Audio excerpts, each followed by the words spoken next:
잠언 4장 1절에서 9절 말씀입니다. 아들들아 아비의 훈계를 들으며 명철을 얻기에 주의하라.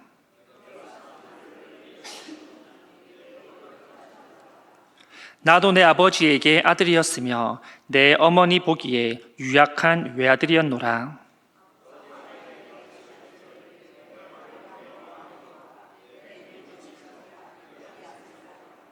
지혜를 얻으며 명철을 얻으라.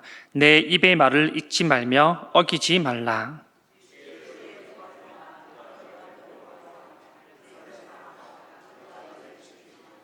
지혜가 제일이니 지혜를 얻으라. 내가 얻은 모든 것을 가지고 명철을 얻을지니라.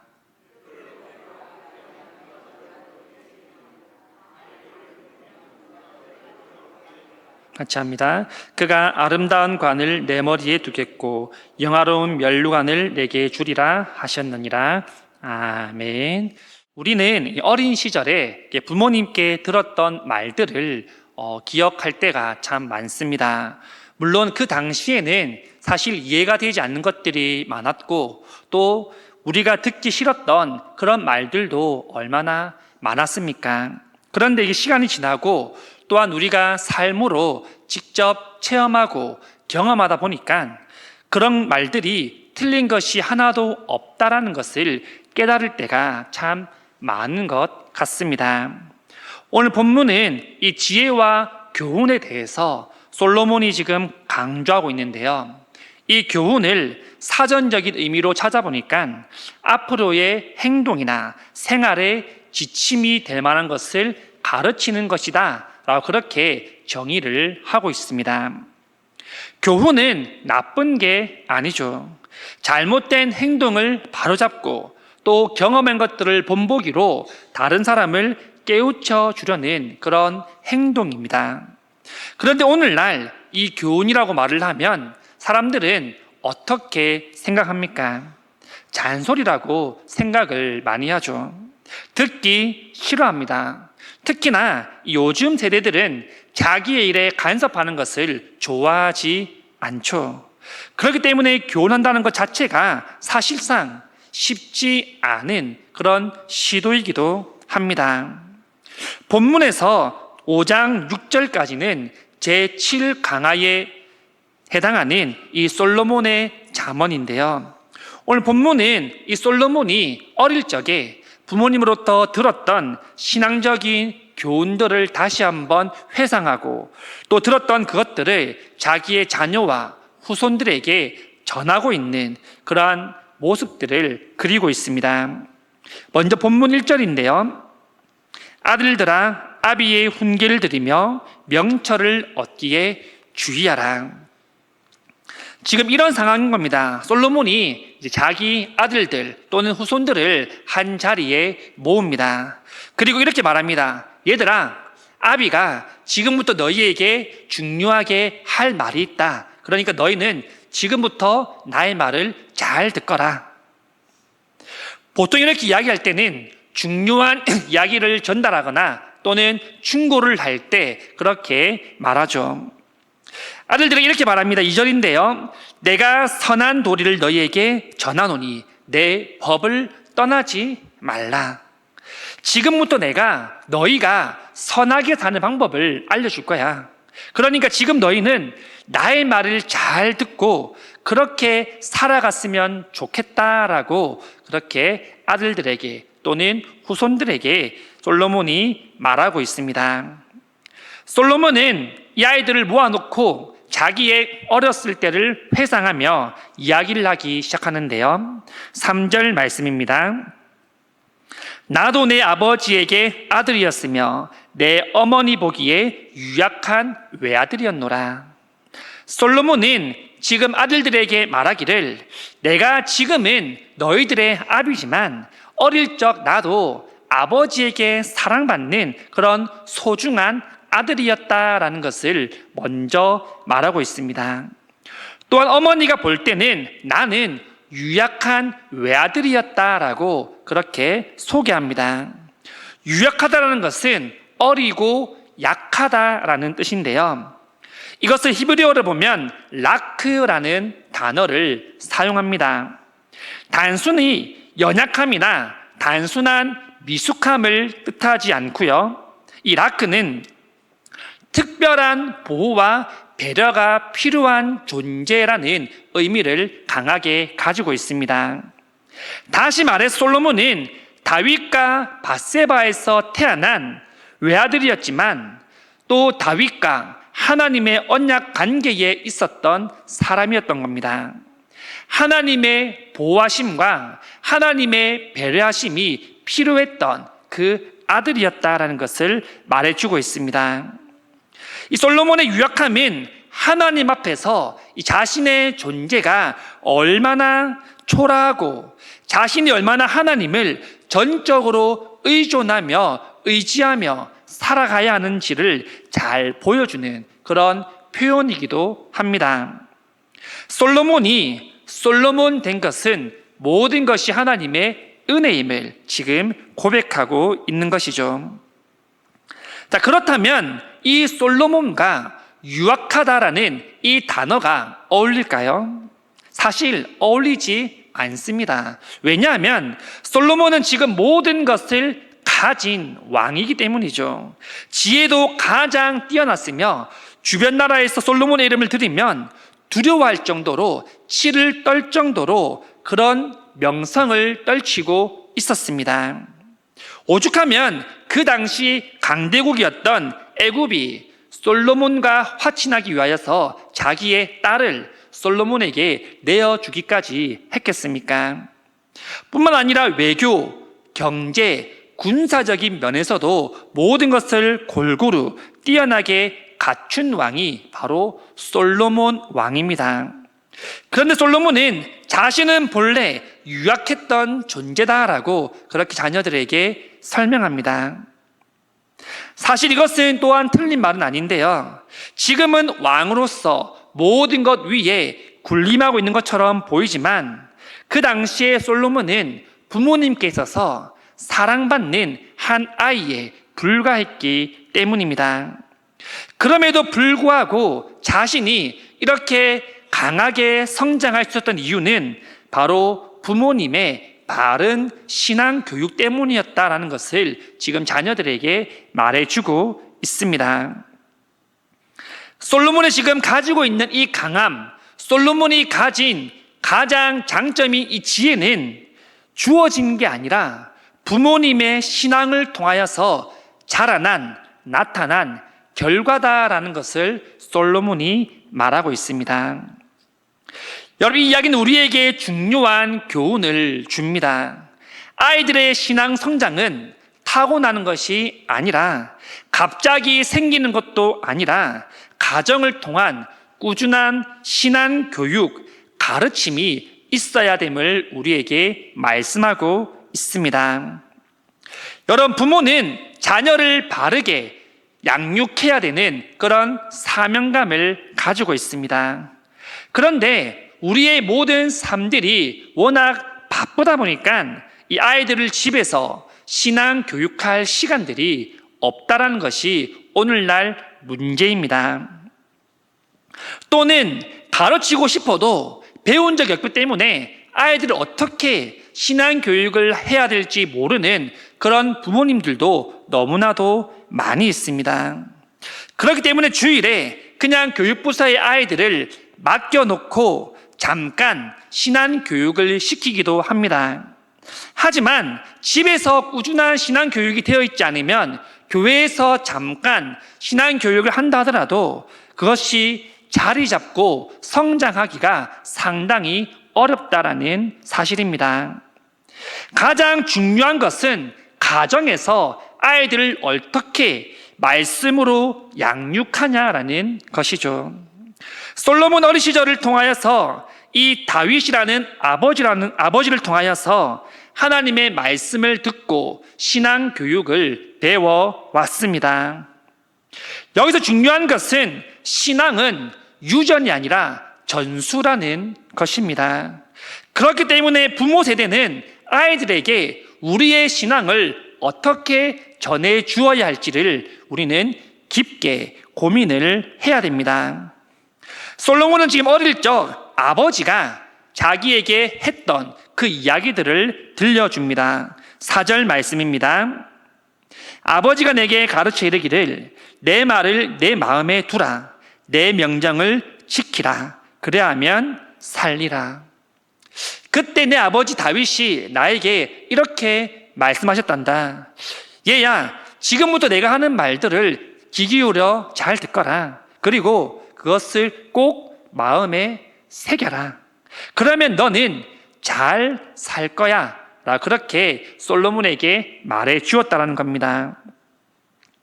솔로몬 어릴 적 자신을 회상하면서 이 아들들에게 또는 이 젊은이들에게 자기가 그때 듣고 배웠던 두 가지의 교훈을 전달하고 있습니다.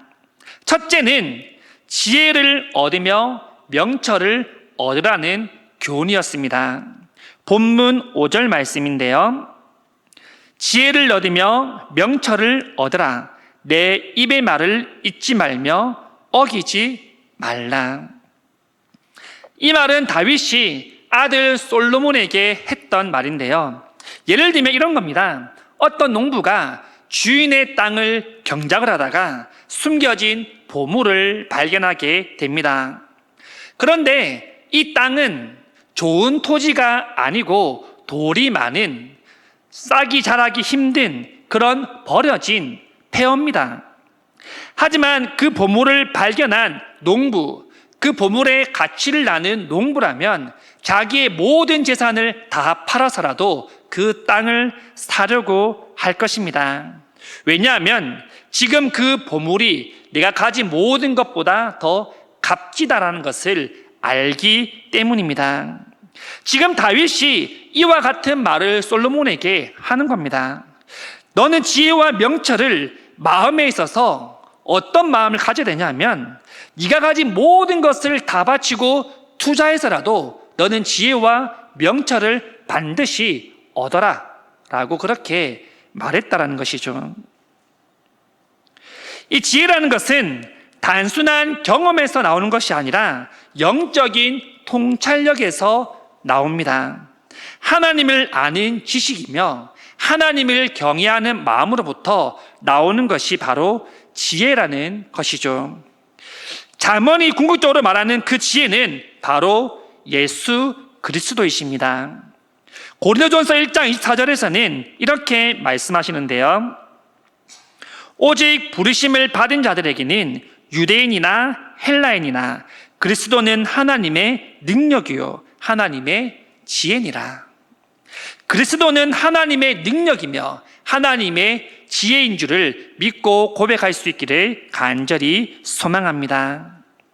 그렇기 때문에 이 자녀에게 우리가 지혜를 가르친다라는 것은 다른 말로 자녀들에게 우리가 예수 그리스도를 가르친다라는 것과 같다라는 겁니다.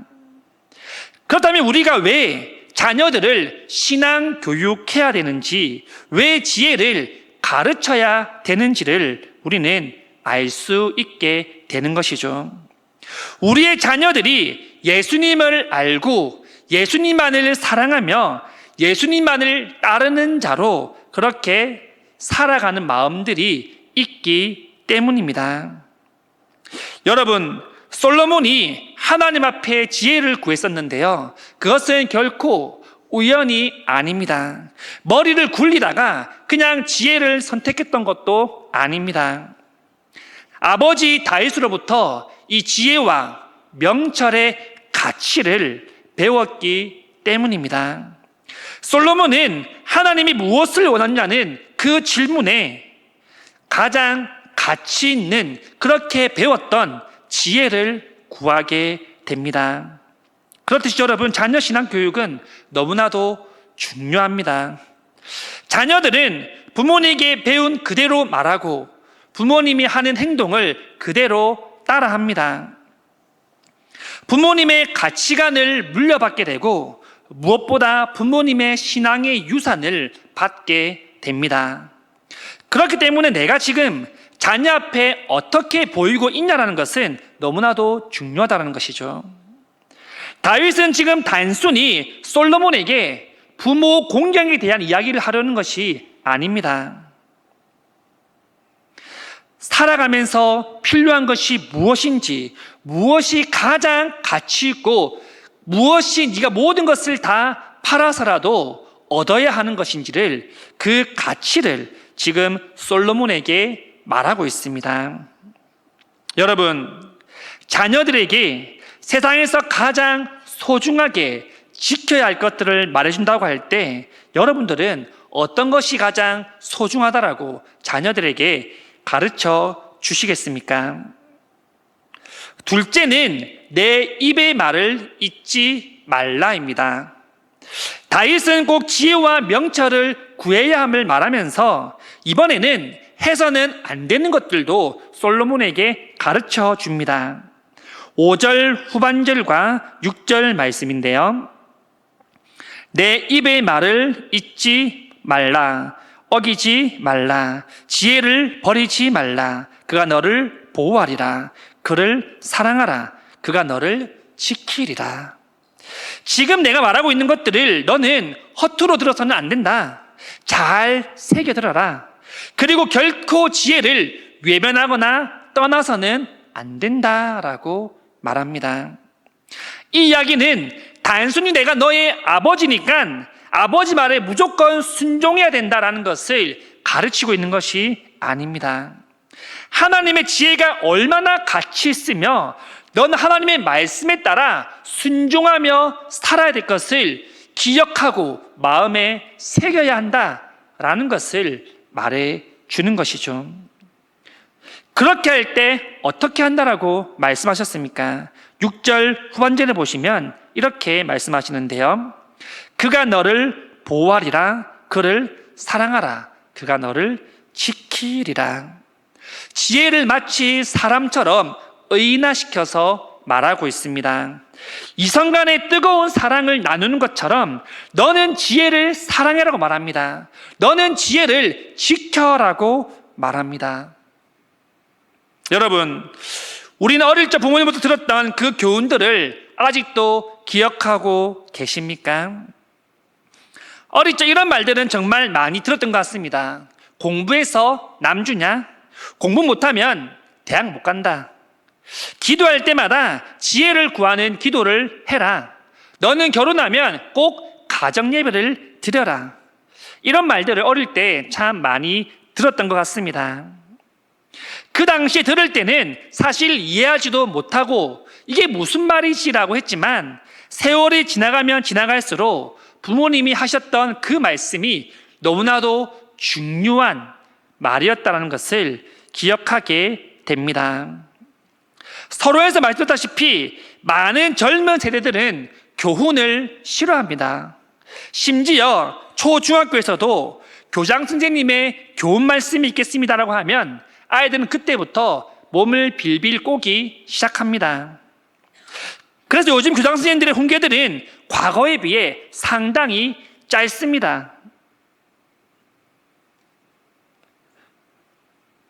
여러분, 우리는 사람과 사람의 관계에서도 듣고 싶은 것들만 들으려 하지 않습니까? 그런데 하나님의 말씀을 들음에 있어서는 우리는 어떻게 반응하고 계십니까?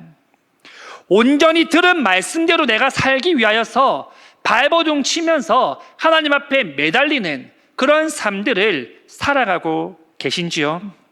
아니면 많은 부분에 있어서 내가 듣고 싶은 것, 내가 할 수 있는 것들만 골라서 선택해서 그렇게 삶에 적용해서 살아가고 있지는 않으십니까? 다윗이 아들 솔로몬에게 내 입의 말을 듣고 잊지 말라라고 말하는 것처럼 하나님께서 오늘날 우리에게 말씀하십니다. 내 입의 말을 듣고 그 말씀을 잊지 말아라.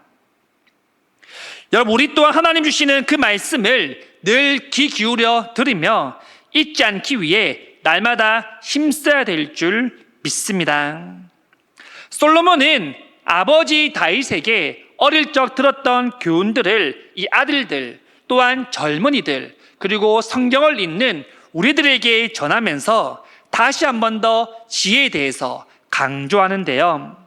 본문 7절에서 9절까지는 지혜를 또 한번 의인화시켜서 알기 쉽게 그렇게 설명하고 있습니다. 7절에서 9절 말씀입니다. 지혜가 제일이니 지혜를 얻으라. 내가 얻은 모든 것을 가지고 명철을 얻을지니라. 그를 높이라. 그래야면 그가 너를 높이 들리라. 만일 그를 품으면 그가 너를 영화롭게 하리라. 그가 아름다운 관을 내 머리에 두겠고 영화로운 면류관을 내게 주리라 하셨느니라. 위에 본문에서는 지혜가 최고의 가치라고 말씀하셨는데요. 이 7절에서 9절에서 말씀은 그 최고의 가치인 지혜를 추구하며 살아야 한다는 것을 다시 한번 말을 정리하면서 그렇게 말하고 있습니다. 지혜를 얻음에 있어서 어떻게 하라고 말합니까? 내가 얻은 모든 것을 가지고 지혜와 명철을 구하라라고 말합니다. 뿐만 아니라 8절에 보시면 그를 높이라라고 말합니다. 여기서 그는 사람이 아닙니다. 지혜입니다. 지혜를 의인화시킨 것이죠. 이 지혜를 높이게 될 경우에 오는 유익들에 대해서 본문에서 말하는데요.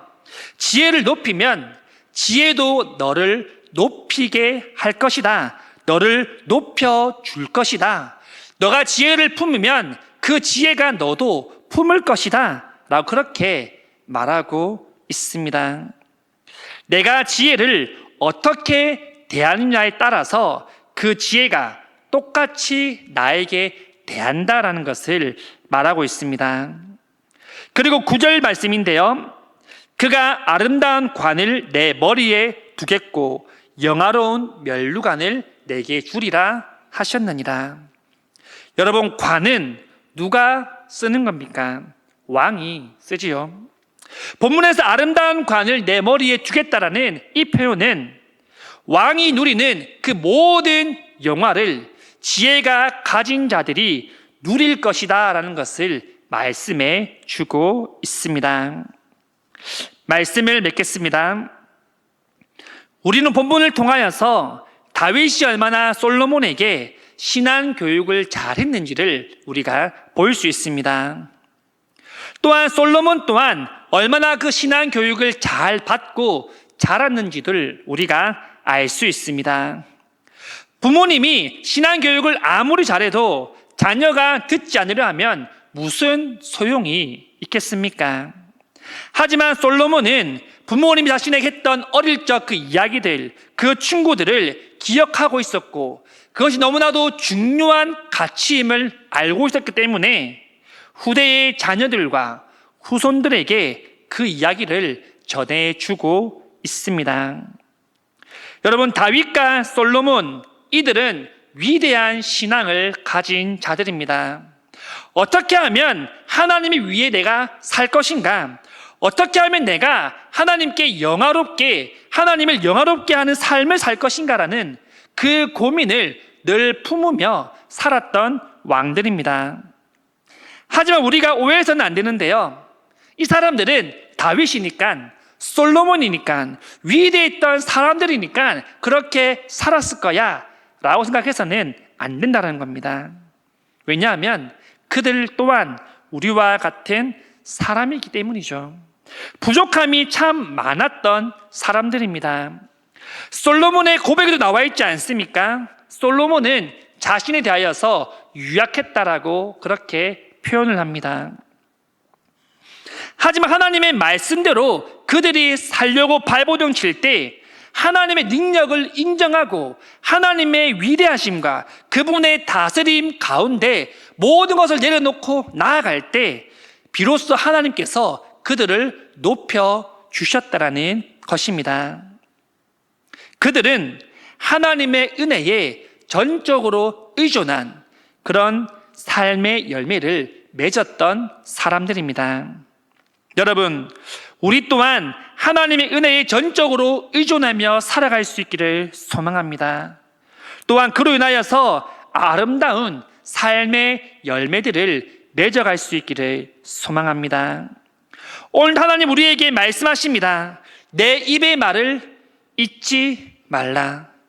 우리 주신 하나님의 말씀들을 우리는 기쁜 마음 가운데 새기고 기억하고 우리 자녀와 후손들에게 전수할 수 있는 모든 성도님들이 다 될 수 있기를 간절히 소망합니다.